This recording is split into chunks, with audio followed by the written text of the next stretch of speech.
Hey, I'm Alex Radcliffe from Board Game Co., and these are the games leaving the collection for the month of November. We're going to go ahead and dive into all of these very shortly. Of course, links and timestamps to everything down below. Timestamps more so than links, actually. But as usual, the usual reminders, disclaimers, and all of that, which is I play a lot of games every single year. I play over 300 games a year, sometimes trending closer to 400, which is a game a day. That's a lot of games. And I cannot possibly add them all to my collection, even when I like them, which means in general, this series of the games leaving my collection, more often than not, good games, medium games do not stick around. Good games don't stick around. Great games have a chance of sticking around. It is very situational based on what I think I will likely table and can prioritize with an existing collection of games I very much love. So if you see me getting rid of games that I just gave it 4 to 5, that doesn't mean that's not a 4 to 5. It just means there's a practical limitation to the amount of games you can keep at any given point, that anyone can keep at any given point. So just a reminder for that. I will give my thoughts. Many games are games that I didn't feel the need to keep. Others I'd want to. I just have to be real with myself.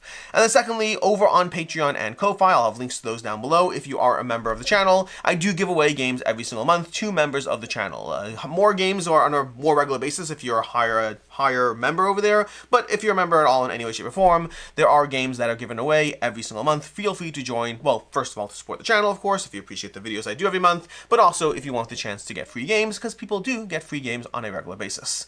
And with that, let's go ahead and start this off. Going through this, we will, as usual, divide this up into the games that are more passing through and then the games that are leaving. I only have a few that are leaving this month, but they'll be at the end of the video. Let's start with all the ones that are kind of more passing through. Again, that just means these are games that I've played, I tabled, whether they're my own copy or review copy. It's something that I got to and then decided that I don't think I will prioritize it over other games. Let's start off with Paperback over here. We're just going to go a little all over the place. There's a lot of games, so we'll see what we can do. Paperback from Powers Games is the newest version of Paperback. Paperback is a game that I enjoy. I enjoy hardback as well, and my favorite from the three is Paperback Adventures, which gives you more of a solo spin to it. I still enjoy Paperback. I think the way I'm most likely going to play this game on a regular basis is playing it in non-real time, in asymmetric play over on Board Game Arena, playing through Paperback and hardback there, because my biggest problem with this game is still, like, even this new version, which does give some ways to address it, my biggest problem is just that my turns, I'm going to agonize over how to build the best word, and your turn, I'm waiting for my turn. And because we're all agonizing over the best word, the turns can be longer than I'd like.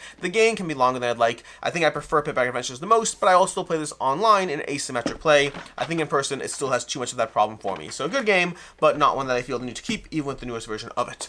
We have Aurum from Pandasaurus Games. I enjoyed this. It's a fun trick-taking game. I think there are too many trick-taking games that I currently have that are well past fun, that are excellent trick-taking games. You can get my full thoughts on, in fact, you can get my full thoughts on most of these, either in dedicated reviews or roundup reviews. I go a little briefer here because we have 26 games to cover, which is going to take a long time no matter what we do. But Aurum over here, it's a good game. I enjoy it. I just think I enjoy other trick-taking games much, much more than I did Aurum. This is a small box game from Pandasaurus that was only good, not great. Usually, their small box games recently have been knocking out of the park. This one was just good for me. We have Set a Watch over here. Set a Watch Forsaken Isles over here, as well as the whole giant box for Doomed Run. Set a Watch is a game that I've had a chance to play through, I think, all of the iterations at this point. I think I've played through all three of them. Set a Watch, Swords of a Coin, Forsaken Isle. But ultimately, it's a game that I always enjoy, but it's not a game that I feel the need to pull out compared to other solo games that I feel give me a better adventure to go through. So, good game. The newest version of it is also good. I like some of the new characters, some of the new stuff, but it's mostly the same game with new characters. A few small things that are changed up. There's a smaller gameplay variant in this box over here, which I think is new to this one. Not certain about, but either way, again, not one that I feel the need to keep. Let's go back to this side over here. Let's move these over here over to the right, and we'll continue moving on. We have Finca over here, which Finca is another Pandasaurus game that this one was okay to me. Like, I didn't mind Finca. Like, it's fun. It's a fun game. You're trying to collect various fruits using a bit of a mandala mechanism as you kind of, like, you know, go around the circle over here and then trying to fulfill orders. It's basically mandala, or mancala, not mandala. It's a mancala mechanism along with set fulfillment or contract fulfillment. Ultimately, it's fine. It just didn't wow me. This is an older game that was brought back, and I can see why it's an older game. I don't think this is going to be a constant hit. I think it's a good game. That's all it is. We have Tinner's Trail. Tinner's Trail from Martin Wallace. This is a delightful Martin Wallace game that ultimately I'm always going to pick Brass over Tinner's Trail or Anno 1800. I think Tinner's Trail is a very, very good Martin Wallace game in a world in which he has better Martin Wallace games. We have Roborally, the new version of Roborally Transformers over here from Renegade. I like Roborally. I like Transformers. I don't mind the combination of the two, but ultimately Roborally is still a game that I think for me, I've said this thing when I covered Roborally in the past, I prefer Mechs and Minions as a game that I'm going to enjoy in this programming robot genre. There's others out there as well. I think Roborally definitely set the ground groundwork for a lot of games that followed, but it is not my favorite within the genre of what it's doing. We have Kingsburg 3rd Edition. This is one that I tried the 3rd edition of it because I was wanting to see if anything changed or got better. Kingsburg was one of my first games that I got into in the hobby, and I loved it. I hunted down the expansion. I thought it was excellent. I think for me, it's a game that hasn't held up as well, and the newer versions of the game don't feel as premium as the original, which doesn't help. Like, when I go back, I'm not even getting the nostalgia. I'm getting the, I wish I had the 1st edition version back. Ultimately, it is a good game with dice placement that I think better games have done well. I think other games have held up better for me in the dice placement. Castle Burgundy is obviously going to be a classic for me, but even games like Alien Frontiers, I think do what Kingsburg is doing, but I think they do them better. So a good game, a very, very nostalgic gateway game for me, but one that I'm trying out other games more often nowadays. Moving on, we have over here a bunch of small guys games. Let's go with Spanosaurus again. Spanosaurus getting a bunch of these over here. I think we even have another Pandasaurus coming, at least one more. So we got like 4 Pandasaurus games in this video. Again, Pandasaurus in general, they've put out a lot of good games that I've really loved. Some of them, the ones that I don't love as much, are showing up today. We have Pixies, which is cute. It's light. You're basically trying to place cards in a 3x3 grid based on the numbers they have. It was fine. I think there are just better games that are more interesting, more innovative. Pixies was an enjoyable time. That's just not enough, unfortunately. We have Codis. Codis was a bit more clever as far as doing another Pandasaurus game over here. You're trying to overlay corners over here. You're building out patterns and trying to get certain pattern fulfillment based on certain cards that want certain patterns. I think there's a bit more going on in this one, but ultimately, again, there's so many great small box games from Pandasaurus themselves that Codis was a good game that just doesn't pull me in enough compared to others. We have Skoventyr over here from Impatience. Skoventyr is going to be a solo puzzle. Technically, you can play it with multiplayer as well. I've played a 2-player and solo. Have not tried it higher than that. But it's one in which you're basically going around in a little circle as you try to protect. I can't remember the names. There's so many names over here. There's Gamli, Eric, and Vokter. You're trying to protect Vokter from Gamli, Eric, and his minions as Gamli, Eric wanders around in a circle trying to capture you. It's a cute game with great art. I liked it better before I dove into the modules, and as I dove into the modules, I got to a point with this game where I was like, this feels like work and less fun. There is a puzzle to solve here. I can appreciate why people would enjoy it. For me, I definitely enjoyed my first game, and it got worse the more I played. From there, let's do one more small box game. Let's shift these a little bit off to the side because we're going to need all the tail space we can. And let's start diving into some more boxes over here. We have Racoon Tycoon over here, Deluxe Edition, the Fat Cat expansion. This is not a game that I'm giving you it's heavy box. This is not a game that I'm giving you my thoughts on because this is a game I have never played. I have played Lizard Wizard, which I liked, but I still always wanted to try Racoon Tycoon, which Lizard Wizard is based off of. It's a more gamified version of it, and so Racoon Tycoon has been on my list to try for a long time.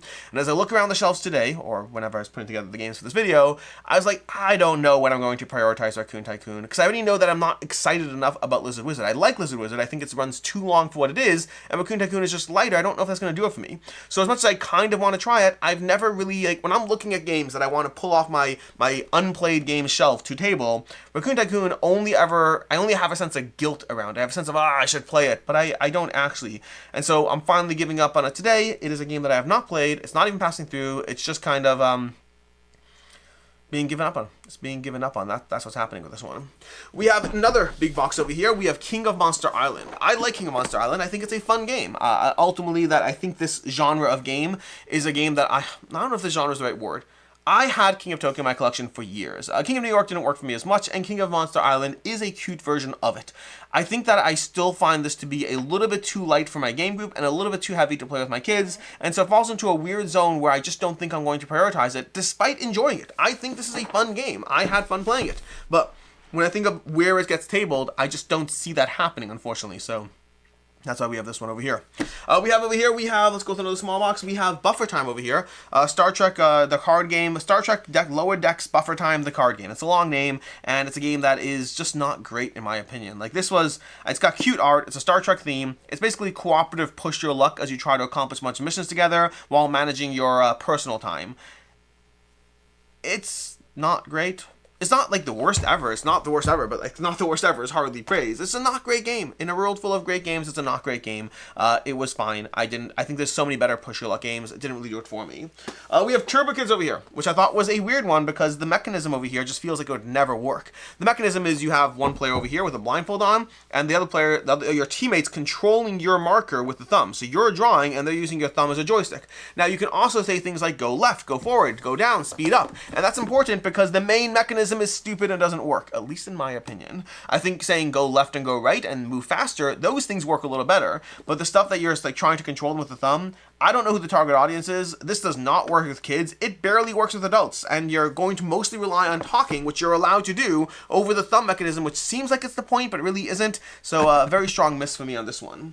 We have Chronicles of Light, Darkness Falls. This is a good game that I've enjoyed, but it's way too light for me. Even playing with my kids, I found this too easy of an experience to go through. It didn't feel like a challenge. I think there's a target audience for this. Obviously, it's a Disney game, and I think it'll pull people in. I think it's good and pretty and done well. I think that is just too easy for me personally, which is fine. Not all games have to be for me.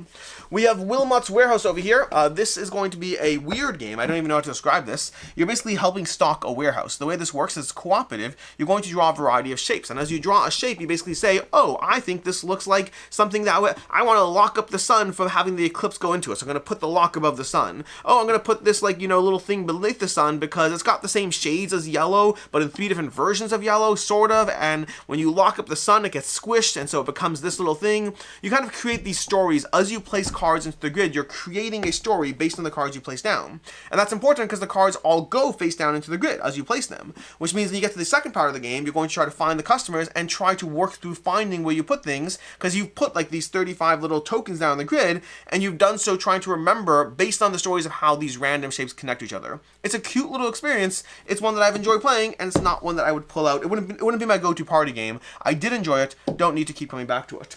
We have Monkey Palace from Lego over here.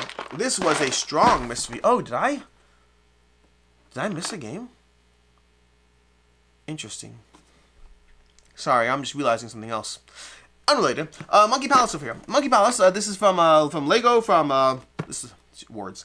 Monkey Palace. Monkey Palace is from Asmodee and Lego doing a partnership, and Monkey Palace is a game that utilizes Lego to basically build up this structure over here. Not cooperative, you're playing competitively as you try to build structures up. I thought it was a cute concept that felt way too tedious in the actual gameplay. I felt that something about the way you build the mechanical structures is you can't really build them top down or bottom up, and so you're stuck with this way of kind of just trial and error and experimentation, and the game was way too repetitive and monotonous for that to be exciting. It started off as a cute concept, and it ended as a game that I'd rather not table. We have Nekojima. Nekojima from Hachette. This is a fun game, a fun dexterity game of stacking things, being mindful of power lines, of crossing things, of cats and all that. Ultimately, I think that in the world of dexterity games, this is being carried more by the charm of the theme than the actual mechanics. I think there are lots of good dexterity games out there. I think this is a good dexterity game, but it's not like, oh my gosh, this is the one you need. I'd recommend Junk Art over that one personally. We have Bayou Bash running low on table space over here. We have Bayou Bash. This is a racing game that felt like it had a lot of areas of the game that are similar to Thunder Road Vendetta, but with a much higher degree of complexity to executing on those ideas, which just made it a miss for me overall. It's just too complicated for the level of gameplay skill going on in it, so not one that I need. We have Concillium Urbis, a game that is a little bit jack of all trades, master of none. Too many things were going on in this game. The basic idea is this game, it's like Cascadia in the sense that you're building out your own little structure, and you're building out, different areas go next to different areas, so different building types go next to different building types, all in an effort to score points based on the variable scoring cards that are available. The problem is it's got a degree of bidding going on. You're bidding on laws over things. It has I cut, you choose, and it has point optimization, and all three together just become a little bit too much. So I like the game. I did enjoy it, but when I'm thinking of games in the genre that I want to table, other games stand out a little stronger because they're a bit more focused on what they do. This felt like it was trying to be different, and it did succeed in being different, but I don't know if the combination of mechanics are what I feel worked best. They worked fine. I still enjoyed it. It just didn't work best. We have Dinogenics over here. Dinogenics, this is a tough one over here. Dinogenics is a giant worker placement game that is going to have the expansion for this one as well. It is a worker placement, try not to have your guests be eaten kind of game, similar to Dinosaur World if you've played that. The game over here, I'll show you the back of the box. The game's going to have you building out your individual parks. Honestly, it should show the components here. This doesn't show you enough over here. You have the central board, lots of areas to go, lots of DNA cards to get, building dinosaurs, building fences, building a variety of buildings in your park. It's a very good game. It's a good game, there's a lot going on. Personally, I felt that a lot of your actions were a little repetitive in the amount of things you're doing in the game and amount of how many of your actions are going to be repeated in each game. I'm running out of space over here, but it is what it is. Let's move these. Let's move these on top of this and then take the set of watch box down. But ultimately, as much as I did enjoy it, this Dinogenics is one that, it's one of those ones when I'm going through this list over here, or these games, some of them are games that I wish I had time to play and keep. In fact, maybe I should do that at the end of this. Maybe I should tell you which ones I would keep in a world. There's limited time. There's limited time. I'll go through, at the end of it, I'll tell you which ones I would like to keep if I had more time, because some of them I just don't feel a strong need to keep, and others are just losing out to better games. Either way, we have Tom Lehman's Chu Han over here, a 2-player trick-taking game. It's a bit more of a shedding game. I thought it was a little bit too convoluted in understanding the strategy of it. It's one of those games that if you said, "Oh my god, I love this game, it's so good, me and my friends play it and we are amazing," I'd believe you. I played it and didn't feel that strategy, which sometimes happens in trick-taking games or shedding games. Sometimes it's just a question of whether you feel the strategy or not, and for me, I did not. Which brings us to the last 4 over here, because the last 4 are the games, like, these last 4 are all games that if I had time for everything, I would definitely keep all these for sure, because these are leaving my collection, and they're all good games, just gotta make hard choices on a regular basis. Coming in with the smaller boxes, we have, first of all, we have Fantasy Realm over here. This is losing only because I have Marvel Remix as well, which is basically the same game. And when I covered Fantasy Realm, I was like, I know I have both, I'm gonna try to see if I need both or want to play with both, but I do find that I think Fantasy Realms is probably the better game, but I do find myself leaning towards Marvel Remix more when I'm pulling out a game. So this is just losing only because I prefer Marvel Remix from a theme standpoint, not from a gameplay standpoint, and it's a smaller box, it's easier to convince people to play because of that as well, because of the Marvel theme. I like the game engine behind it, I just don't need both of these games. We also have Jambo, which is a game that I have been trying to get back for a while, but every time I get it back, I find I don't play it. So Jambo is a game that I like, I recommend it, I also don't play it, unfortunately, which is sad, because I think it's a really good game, but I just prefer other 2-player games instead. This is a game I've had in my collection since I first got into gaming. It's an incredible, I'm saying it's incredible as I get rid of it. I think it's an incredible game that I recognize I'm choosing other games to table over this one. I don't know if it's because I've played this enough that I'm less charmed by it, or if the other games are better, or if there's rose-colored glasses I play. I like Jambo, I recommend it. Give it a shot if you can find it, but it is one that I acknowledge of myself. I'm letting other games be kept instead. And then we have Salton Sea over here. Salton Sea from Devere. This is a solid game. I enjoyed it. The only problem with it is I do find it is a longer game to table and not super intuitive and a lot of rules and a little dry. But outside of those things, there's a really good game going on here. So I both recommend Salton Sea and think it's a game that you should totally check out, and it is losing 2 better games for me, unfortunately. So that's Salton Sea. It's a good game. It's a good game. But then lastly, we're going to have the worst one for me by far, which is the Lancaster Big Box over here. Lancaster is a game that I have loved. I've gotten some really solid plays of this game. I think it's incredible. It's hard to get rid of it, but there's the recognition that I don't pull this off the shelf these days. Whenever I want to play Lancaster, I find that I'm more pulled towards Rurik. I don't know exactly what it is about the game, about the 2 games, but I do find they mentally fit into a bit of a similar space. A little bit because you're kind of taking actions, but then bumping other people out to take the actions yourself with stronger workers. So there's a little bit of that similarity. Ultimately, I think Rurik is incredible. I think Lancaster is very, very, very good. But it does lose to Rurik and other games too. But it's a very good game. This one's one of the hard ones to get rid of. Like when I'm thinking of easily the hardest game on this table to get rid of, Lancaster, not even a question. This is me trying to be real with myself because again, I get games in all the time, so hard decisions have to be met. As far as which of these would I keep if I had more time for infinite games and all that, again, all of these inherently, but Dinogenics is definitely one that I was very tempted to keep. I'm just trying to be real with myself.